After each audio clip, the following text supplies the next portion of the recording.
So I just did another CPD and this was another mind-blowing one, as they always are. And I just wanted to share some points that I thought actually it's a really good idea for you to just remember.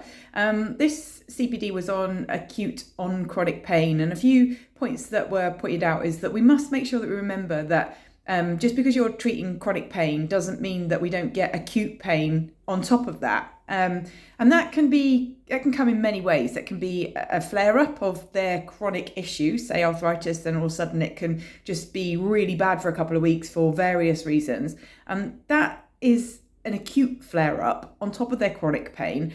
And it means that we do need to give them a little bit of extra help, an extra something to get them through those phases. And what that means for every individual is going to be different. So I couldn't tell you like, oh, this is what you must do. But that's all part of your pain plan. So just make sure you keep checking in with your pain team. And when it is looking like your dog might be a bit more sore, or your cat or a rabbit, then make sure you go and see whoever it is you're having your care plan with.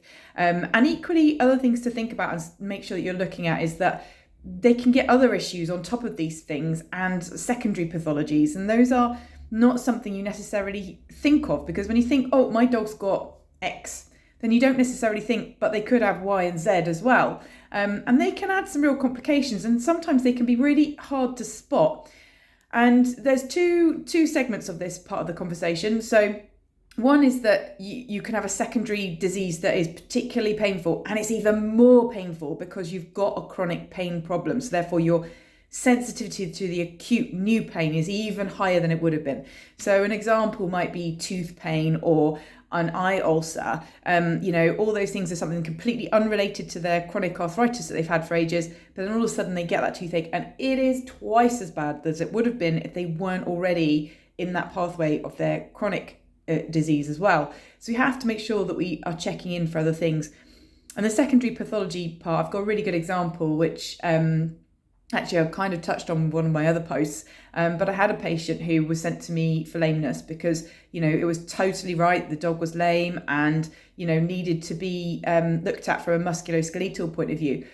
But the vet also knew there was something else going on. It wasn't quite a normal, lameness type situation.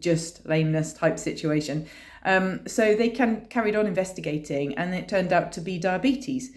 And I've had other dogs who've come to me before as well, and then they've turned out to have thyroid issues and all these sorts of things. And when you treat those diseases as well, it's not that the musculoskeletal one didn't exist, the arthritis was there, but it was just exasperated by the other illness that also had its own set of symptoms. The symptoms of early stage diabetes is not necessarily as obvious later stages it is when they're really thirsty and peeing all the time, but just that tiredness to begin with. Same with the thyroid, it wasn't picked up on quickly. Why would it be? The tiredness tends to be the first thing that's picked up on.